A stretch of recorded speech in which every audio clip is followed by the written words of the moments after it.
नमस्कार, मैं रवीश कुमार। ईरान को स्टोन एज में पहुंचा देंगे, उस पर और जोर से हमला करेंगे और हमला अभी 2 से 3 हफ्ते जारी रहेगा।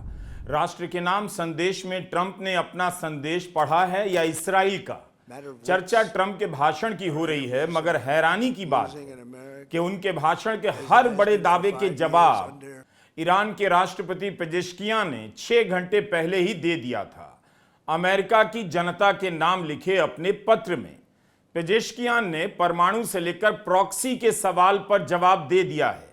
इसका मतलब है ईरान ठीक से जान गया है ट्रंप क्या बोलने वाले हैं। ट्रंप ईरान को नहीं समझ पा रहे हों, लेकिन ईरान उनके दिमाग को बहुत पहले पढ़ने लगा है। ईरान को स्टोन एज में पहुंचाने का मतलब है युद्ध भयंकर होगा। अब तबाही की चिंता नहीं की जाएगी और यह किसी भी दिशा में जा सकता है। Very shortly, we're going to hit them extremely hard over the next 2 to 3 weeks. We're going to bring them back to the Stone Ages where they belong. Stone age में पहुंचा देने की हद तक अमेरिका के लड़ने का यही मतलब है कि वह अपनी सेना, अपने हथियार, बारूद सब झोंक देगा। ट्रंप के भाषण के बाद ईरान के विदेश मंत्रालय के प्रवक्ता ने कहा कि ईरान युद्ध, बातचीत और युद्ध विराम के इस क्रूर चक्र को बर्दाश्त नहीं करेगा, फिर से उसी पैटर्न को नहीं दोहराएगा। यह युद्ध ईरान में ही नहीं बल्कि पूरे इलाके और उससे आगे तक बर्बादी का कारण बन गया है। जब तक अमेरिका और इसराइल का हमला चल रहा है, ईरान अपनी लड़ाई जारी रखेगा। ट्रंप ने एक बार भी बातचीत का जिक्र नहीं किया, जिसकी घोषणा उन्होंने 23 मार्च को की थी। उसके बाद सबकी नजरें पाकिस्तान की तरफ गईं। अब उस बातचीत का पता नहीं, न 6 अप्रैल की डेडलाइन का कि तब तक ईरान के एनर्जी प्लांट पर हमला होगा या नहीं। वेनेजुएला के हमले के बाद 5 जनवरी को ट्रंप के समर्थक और सीनेटर लिंडसे ग्राहम ने यह तस्वीर सोशल मीडिया पर पोस्ट की। ट्रंप के हाथ में टोपी देखिए, लिखा है मेक ईरान ग्रेट अगेन। अब कह रहे हैं ईरान को स्टोन एज में पहुंचा देंगे। उस समय ईरान में प्रदर्शन चल रहे थे, तब ट्रंप ईरान में डेमोक्रेसी लाना चाहते थे, अब स्टोन एज लाना चाहते हैं। यह टोपी दुनिया को पहनाई जा रही है, बल्कि जिसे पहनाई जा रही है उसी से पैसे भी लिए जा रहे हैं। इसकी कीमत $30 है। खरीदने वाले भी ट्रंप के सपोर्टर ही हो सकते हैं। ईरान को लेकर अमेरिका की नीति को आप ट्रंप के एक भाषण से जज मत कीजिए।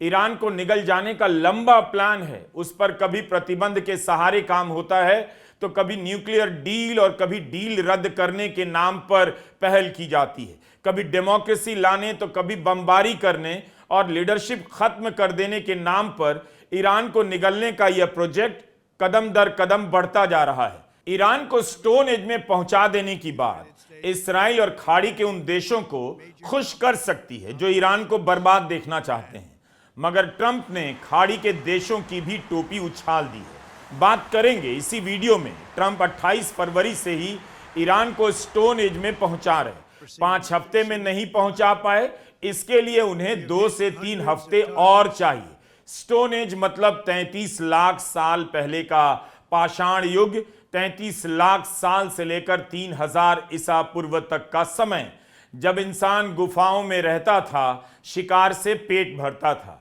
ईरान को स्टोन एज में पहुंचा देने की जिद खाड़ी के देशों को भी किसी दूसरे युग में पहुंचा देगी। स्टोन एज का मतलब है अब अमेरिका ईरान के एनर्जी प्लांट पर भी हमला करेगा। इसराइल ईरान के स्टील प्लांट और दवा बनाने की फैक्ट्री पर हमला कर चुका है। अगर एनर्जी प्लांट को टारगेट किया गया तो जवाब में ईरान भी खाड़ी के देशों के वाटर प्लांट और एनर्जी प्लांट पर हमला करेगा। तब क्या होगा? लेकिन उससे पहले एक सूचना, जब दुनिया में कुछ भी स्थिर नहीं, तब सबसे जरूरी सवाल यही कि अगर अचानक कुछ बदल जाए तो क्या आपका परिवार फाइनेंशियली सुरक्षित रहेगा? इसीलिए टर्म इंश्योरेंस और हेल्थ इंश्योरेंस को सिर्फ एक पॉलिसी की तरह नहीं बल्कि एक प्रोटेक्शन लेयर की तरह देखना चाहिए। टर्म इंश्योरेंस आपके परिवार को उस समय सपोर्ट देता है जब किसी वजह से आपकी आमदनी रुक जाए। उसी तरह हेल्थ इंश्योरेंस उस समय काम आता है जब कोई मेडिकल इमरजेंसी आपकी बचत पर सीधा असर डालने लगे। 400 से 500 रुपए प्रति महीने के प्रीमियम के साथ आप अपने परिवार के लिए यह सुरक्षा कवच तैयार कर सकते हैं। होम लोन, महीने का खर्च, बच्चों की पढ़ाई और अपने भविष्य को संभालने के लिए इसकी मदद ले सकते हैं। आप युद्ध और महंगाई को कंट्रोल नहीं कर सकते, लेकिन परिवार की सुरक्षा की प्लानिंग जरूर कर सकते हैं। अगर आप अभी तक इंश्योरेंस को टाल रहे थे तो अब मत टालिए। हमारे डिस्क्रिप्शन में दिए गए लिंक पर जाकर आप दोनों इंश्योरेंस के लिंक देख सकते हैं। ऑनलाइन लेने पर आपको 15 से 25% तक का डिस्काउंट भी मिल सकता है। आप जो भी फैसला करें अपने विवेक से करें। तो हम बात कर रहे थे ट्रंप की। युद्ध के बाद तीसरी बार उन्होंने राष्ट्र के नाम संदेश जारी किया, लेकिन उनके भाषण से पहले ईरान के राष्ट्रपति पेजेश्कियां ने अमेरिकी जनता के नाम अपने पत्र में सब कुछ लिख दिया कि मासूम बच्चों का नरसंहार, कैंसर के इलाज के अस्पताल पर बमबारी करना या किसी देश पर बमबारी करना, उसे स्टोन एज में पहुंचा देने का दंभ भरना, इन सब का क्या कुछ भी मतलब हो सकता है, सिवाय इसके कि दुनिया में अमेरिका की जो हैसियत रही है उसे नुकसान पहुंच रहा है। ट्रंप को अपना भाषण देने से पहले कम से कम पेजेश्कियान का पत्र पढ़ लेना चाहिए था और कुछ अलग बोलना चाहिए था। ईरान के राष्ट्रपति का यह पत्र बता रहा है कि ईरान ट्रंप के झांसे में नहीं आया। वह अमेरिका के बयानों का पैटर्न पहले से बता सकता है। इसीलिए 23 मार्च के बाद से ईरान ने कई बार कहा ईरान बातचीत में शामिल नहीं है, क्योंकि वह अमेरिकी हमले का सामना अब भी कर रहा है। अगर इस दौरान अमेरिका ने अपनी रणनीति बदली है, हमले की अलग तैयारी की है, तो ईरान भी बैठा नहीं रहा होगा। ट्रंप अपनी हताशा छुपाकर ईरान को बर्बाद करने का इरादा दिखा रहे हैं। इस चक्कर में भले अमेरिका बर्बाद हो जाए, उन्हें परवाह नहीं, इसकी भी नहीं कि उनके मित्र खाड़ी देशों का क्या होगा। अमेरिका की जनता के बारे में कह चुके हैं, उसे पेट्रोल के $4 प्रति गैलन के रेट से फर्क नहीं पड़ता। अमेरिका में मेडिकल बिल पर क्या असर पड़ेगा, कोई परवाह नहीं। और खाड़ी के देशों के बारे में ट्रंप ने कह दिया अब अमेरिका को उनकी जरूरत भी नहीं। अमेरिका उनके नेतृत्व में दुनिया का सबसे बड़ा तेल उत्पादक देश बन चुका है। We're now totally independent of the Middle East, and yet we are there to help.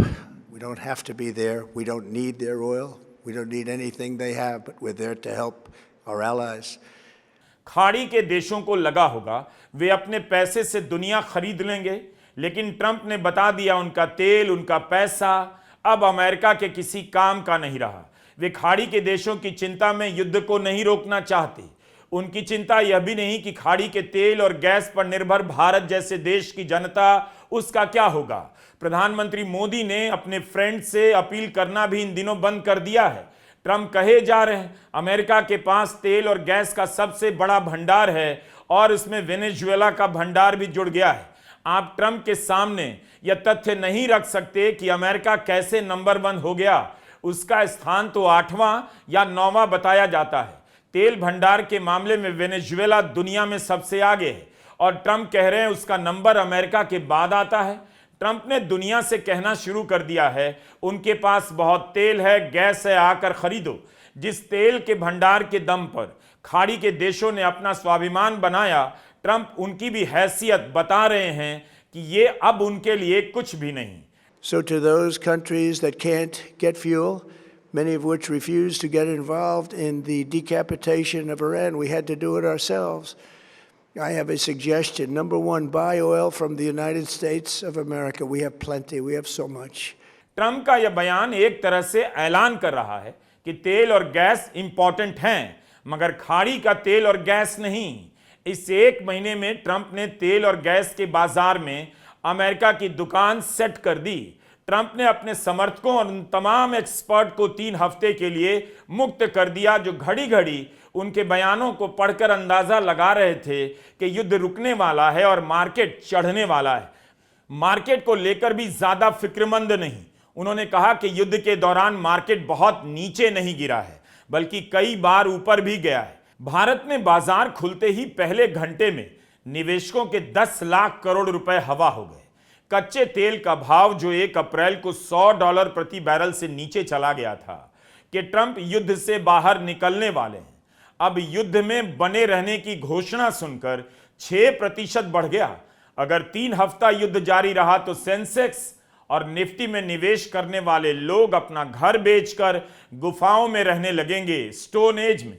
I must congratulate Prime Minister Modi in English.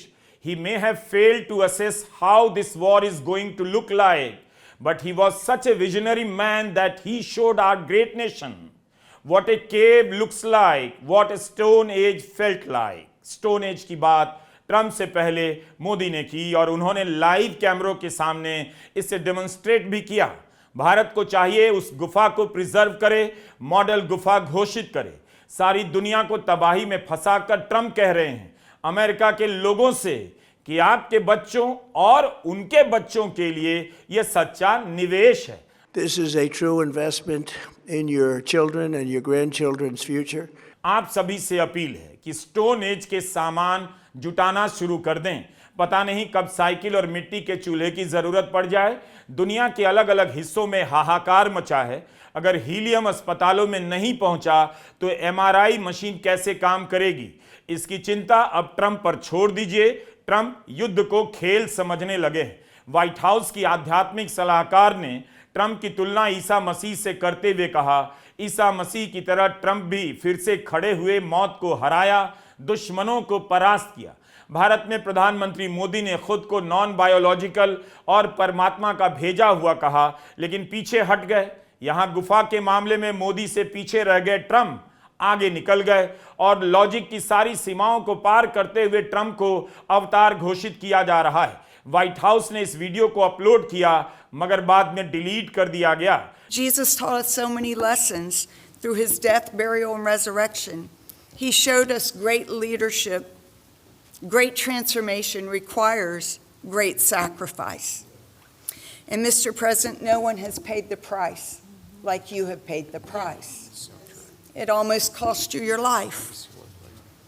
You were betrayed and arrested and falsely accused. It's a familiar pattern that our Lord and Savior showed us. Trump से appeal की जा रही थी कि वे युद्ध से निकल जाएं। समझाया जा रहा था, लिखा जा रहा था कि ईरान ने अमेरिका की हालत खराब कर दी है, लेकिन ट्रंप युद्ध से पीछे नहीं हटेंगे। उनके ईगो का तब क्या होगा जिस अमेरिका को वो फिर से सुपर पावर बना देने का दावा करते हैं, उसे युद्ध के मैदान से भागना पड़े तो ट्रंप खुद को किंग कैसे बताएंगे? इसलिए ट्रंप डटे रहेंगे। इसके लिए उन्होंने राष्ट्र के नाम संदेश में कई सारी कहानियां बनाई। उन्हें पता है उनकी कहानी में किसी को यकीन नहीं, मगर वे अपनी कहानी सुनाते रहे, बनाते रहे, कहते रहे कि अमेरिका की जनता, अमेरिका की सेना की बहादुरी देख रही है। ऐसे में युद्ध से कैसे वापस आ सकते हैं? Because of the actions we have taken, we are on the cusp of ending Iran's sinister threat to America and the world. And I'll tell you, the world is watching. And when we do, when it's all over, the United States will be safer, stronger, more prosperous, and greater than it has ever been before. Trump की राय में America ने इस युद्ध में शानदार प्रदर्शन किया है। उसकी सेना कमजोर नहीं पड़ी है, जबकि सच्चाई कुछ और है। न्यूयॉर्क टाइम्स ने रिपोर्ट किया है कि खाड़ी के देशों में अमेरिका के सैन्य ठिकानों पर उनकी सुरक्षा के लिए डिफेंस का सिस्टम नहीं बचा तो उन्हें होटल जाना पड़ा। सैनिकों को होटल में ठहराना युद्ध के नियमों के खिलाफ है। जिसके सैनिक युद्ध के मैदान में जाकर आम लोगों के पीछे छिप रहे हों, उसके कमांडर एंड चीफ ईरान को स्टोन एज में पहुंचाना चाहते हैं। अमेरिका को मरम्मत के नाम पर अपने युद्धपोत जेराल्ड फोर्ड को वापस ले जाना पड़ा। दूसरे देशों से युद्धपोत मांगने की नौबत आ गई। अमेरिका के कई लड़ाकू विमान क्षतिग्रस्त हो गए, क्रैश हो गए। ध्यान से देखिए तो उसी भाषण में ट्रंप एक बात यह भी कह रहे हैं कि ईरान की मिसाइलों के बारे में उन्हें पता नहीं था कि इतनी दमदार है, लेकिन जब पता चल गया तो उन्हें भी नष्ट कर दिया गया है। अब पता चल जाने की बात को नोट कीजिए। क्या ट्रंप ने इन 2 हफ्तों में अपनी रणनीति बदली है? अपने बयानों में सबको उलझाया, अपनी सेना की तैनाती और टारगेट को इस बीच अरेंज किया। ट्रंप एक तरफ कहते हैं ईरान को पूरी तरह बर्बाद कर देंगे, उसकी वायुसेना, नौसेना, मिसाइलों की क्षमता खत्म कर दी गई है, फिर उसे स्टोन एज में पहुंचाने के लिए और 3 हफ्ता क्यों चाहिए? ट्रंप की रणनीति इस भाषण से उजागर नहीं हुई। इतना तो साफ है यह भी साफ साफ नहीं कहा कि अब उनकी सेना ईरान पर जमीन से अटैक करेगी। कितनी रिपोर्ट छप गई, अमेरिका से सैनिक भेजे जा रहे हैं। इनकी संख्या 6 से 7 हजार बताई जा रही है, जबकि पहले से 30 हजार से अधिक सैनिक वहां हैं। फोटो वीडियो जारी किए गए, मगर ट्रंप लगता है अभी भी जमीन के रास्ते अटैक का हौसला नहीं कर पा रहे। उन्होंने राष्ट्र के नाम संदेश में जमीनी कार्रवाई का नाम नहीं लिया, इतना कहा और भी खतरनाक हमले होंगे। ट्रंप के अनुसार अगर ईरान का एयर डिफेंस जीरो हो गया है तो ईरान पर अभी भी हवाई हमला क्यों हो रहा? जब आसमान जीत लिया तब जमीन के रास्ते ईरान में प्रवेश कर जाना चाहिए। ईरान को स्टोन एज में पहुंचाने की बात से ऐसा लगता है ट्रंप अभी कुछ दिन हवाई हमलों पर ही भरोसा करने वाले हैं। For these terrorists to have nuclear weapons would be an intolerable threat. The most violent and thuggish regime on earth would be free to carry out their campaigns of terror, coercion, conquest, and mass murder from behind a nuclear shield. I will never let that happen, and neither should any of our past presidents. This situation has been going on for 47 years and should have been handled long before I arrived in office. मुद्रा दहाड़ने की थी, मगर Trump दहाड़ नहीं पाए। अपनी जनता को नहीं बता पाए कि 1 साल के भीतर ईरान पर दोबारा हमला क्यों किया गया। 3 दशक पुरानी घटनाओं का हवाला देने लगे कि ईरान ने ये किया वो किया, इसलिए हमने ये किया वो किया। यहां भी पेजेश्कियान ने अपने पत्र में 1953 की घटना याद दिलाई कि कैसे अमेरिका ने ईरान में लोकतंत्र को पलट दिया, गला घोंट दिया। मुझे तो लगता है ट्रंप का भाषण ईरान में लीक हो गया होगा। ट्रंप साहब 1983 में बेरूत में धमाके की बात करने लगे जब 241 अमेरिकी सैनिक मारे गए थे। 7 अक्टूबर 2023 को इसराइल पर हमास के हमले की मिसाल देने लगे, लेकिन उसके जवाब में 2 साल तक इसराइल गजा पर बमबारी करता रहा, ईरान से नहीं उलझा। ईरान ने भी हमास को बचाने के लिए गजा को लेकर इसराइल से लड़ाई नहीं की। हमास को ट्रंप ने साफ साफ ईरान से नहीं जोड़ा। हमास से तो ट्रंप ही बात करते रहे हों। उनके दोबारा राष्ट्रपति बनने के बाद हमास से बातचीत कैसे शुरू हो गई? 2 साल बाद हमास ने उसी गजा से इसराइल के बंधकों को रिहा भी किया, जिस गजा पर इसराइल 2 साल तक बम गिराता रहा और आज भी गिरा रहा है। तो ट्रंप बेरूत बॉम्बिंग का हवाला देकर हिजबुल्लाह को ईरान का प्रॉक्सी बता रहे हैं। यह बात तो दुनिया जानती है। तो इसी बात को लेकर 1 साल पहले अमेरिका 12 दिनों में युद्ध खत्म कर क्यों वापस लौट गया? तभी स्टोन एज में पहुंचा देता। एक तरफ ट्रंप ईरान की प्रॉक्सी की बात कर रहे हैं, तो ईरान भी अमेरिका को इसराइल का प्रॉक्सी बता रहा है। ईरान के राष्ट्रपति पेजेश्कियान को लगता है कि इसका भी अंदाजा हो गया था कि ट्रंप प्रॉक्सी की बात करेंगे, इसीलिए उनके भाषण के कई घंटे पहले पेजेश्कियान ने अमेरिकी जनता को लिख दिया और प्रॉक्सी का काउंटर भी दिया। पेजेश्कियान ने लिखा है कि क्या यह सच नहीं कि इस युद्ध में अमेरिका इसराइल के प्रॉक्सी के रूप में शामिल हुआ है? वह इसराइल के रेजिम के हाथों मैनिपुलेट हुआ है। क्या यह सच नहीं कि इसराइल ईरान के खतरे का झूठ खड़ा कर फिलिस्तीन में किए गए अपराधों से पूरी दुनिया का ध्यान हटाना चाहता है? क्या यह साफ नहीं कि इसराइल चाहता है कि अमेरिका के आखिरी सैनिक और टैक्स पेयर के अंतिम डॉलर तक ईरान के खिलाफ युद्ध जारी रहे? इसराइल चाहता है कि उसके वहमों का बोझ ईरान, इस पूरे इलाके और अमेरिका पर लाद दिया जाए ताकि उसके अवैध लक्ष्य की लड़ाई चलती रहे। युद्ध में बने रहने का फैसला इसराइल का है या अमेरिका का? युद्ध के दौरान इसराइल के साथ कुछ समय के लिए दूरी दिखने का भ्रम पैदा हुआ, मगर अब दोनों साफ साफ करीब नजर आ रहे हैं। क्या अमेरिका के हुक्मरान इसराइल के डर से युद्ध से पीछे नहीं हट पा रहे हैं? अमेरिका के पत्रकार टकर कार्लसन, ट्रंप के समर्थक, युद्ध के बाद से इसराइल के खिलाफ खुलकर बोल रहे हैं। उन्होंने कहा, लोग जितना समझते हैं अमेरिका इसराइल के साथ उससे कहीं ज्यादा बंधा हुआ है। अमेरिकी सरकार के हर स्तर पर इसराइल के सरकारी और गैर सरकारी प्रतिनिधि घुसे हुए हैं। पेंटागन और CIA में भी मौजूद हैं। लोगों को इसराइल से डर लगता है और इसराइल और स्पेन जैसे देश में यही तो फर्क है। किसी को नहीं लगता अगर अमेरिका ने स्पेन को मदद देना बंद किया तो स्पेन उन्हें कुछ नुकसान पहुंचा सकता है, लेकिन इसराइल के मामले में सबको डर लगता है वह उन्हें शारीरिक तौर पर नुकसान पहुंचा सकता है। हो सकता है कुछ लोग इस बात को बढ़ा चढ़ाकर कहते हों, लेकिन वॉशिंगटन में काम करने वाले लोगों को इस बात का डर है। अमेरिकी पॉलिसी के हर लेवल पर लोगों को इसराइल का डर है। इसी तरह की बात कुछ दिन पहले ट्रंप के काउंटर टेररिज्म विभाग के निदेशक के पद से इस्तीफा देने वाले जो केंट ने भी कही, और उन्होंने यही बात टकर कार्लसन से कही। उन्होंने ट्रंप पर हुए जानलेवा हमले के प्रयास और चार्ली कर्क की हत्या का हवाला देते हुए कहा, हो सकता है ट्रंप को यह लगने लगा हो कि उनके पास कोई विकल्प नहीं। इस हमले से उन्हें संदेश देने की कोशिश की गई होगी कि वे भी सुरक्षित नहीं हैं। ये सब बातें अमेरिका में चल रही हैं। बड़ी बात है, ट्रंप ने अभी तक टकर कार्लसन का वीडियो डिलीट नहीं करवाया है। ट्रंप को वीडियो डिलीट करवाने की तकनीक मोदी सरकार से तुरंत सीख लेनी चाहिए। ईरान का उदाहरण सबके सामने, जो भी बातचीत में शामिल होता है उसकी हत्या हो जाती है।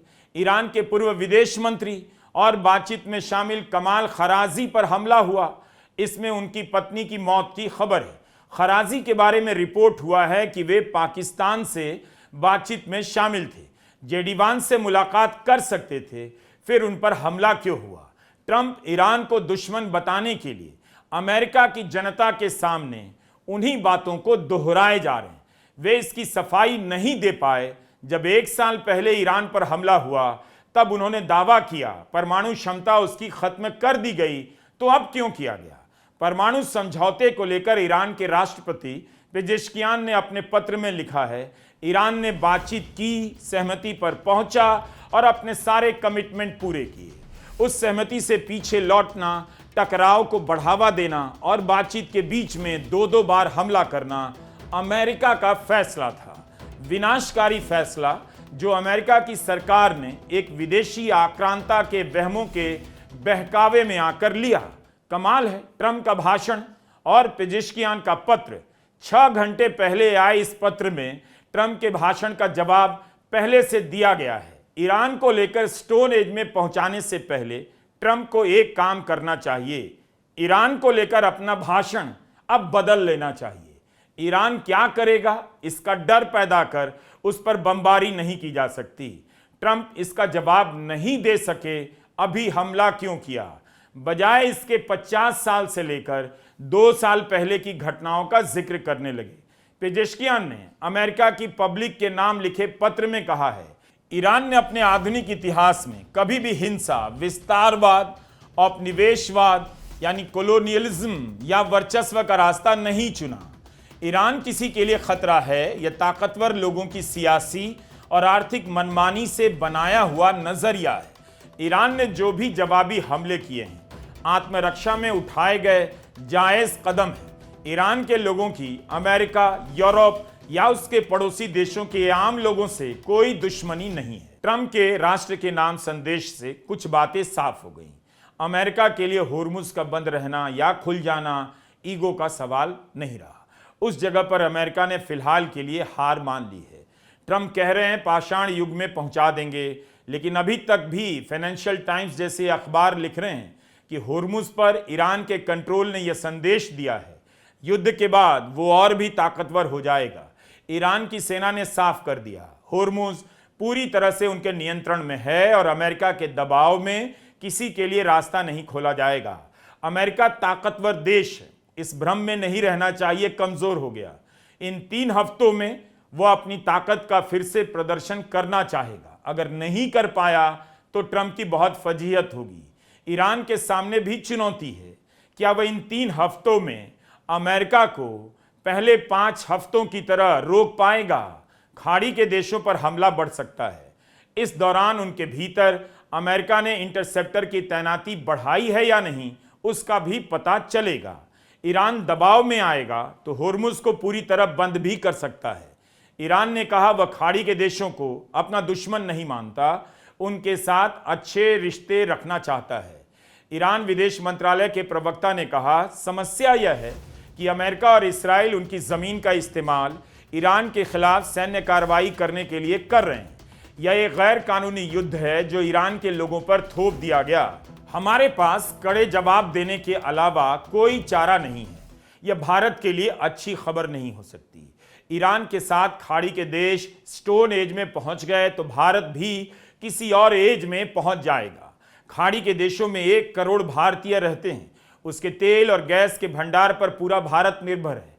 भारत में खबरें चल रही हैं कि दिल्ली से ही आम लोग गांव लौट रहे हैं क्योंकि वे खाना नहीं बना पा रहे, ना बेच पा रहे। सड़कों पर गैस सिलेंडर से चलने वाली दुकानें कम हो रही हैं। इस मोड़ पर फिर से प्रधानमंत्री मोदी से पूछा जा सकता है, जब युद्ध से पहले इस्राइल गए और हर हाल में इस्राइल के साथ खड़े रहने का वादा किया, तो क्या उन्हें इसकी जानकारी थी कि युद्ध का असर क्या होगा? अगर थी तो उन्होंने गैस और तेल को लेकर पहले से क्या प्लान किया? या खाड़ी के देशों को ट्रंप या नेतन्याहू 2 महीने तक युद्ध के मैदान में बदल देंगे? क्या उन्हें कुछ भी इसके बारे में बताया गया था? पता था तो उन्होंने भारत के लिए समय क्यों नहीं मांगा? यह सब सवाल पूछे जा सकते हैं।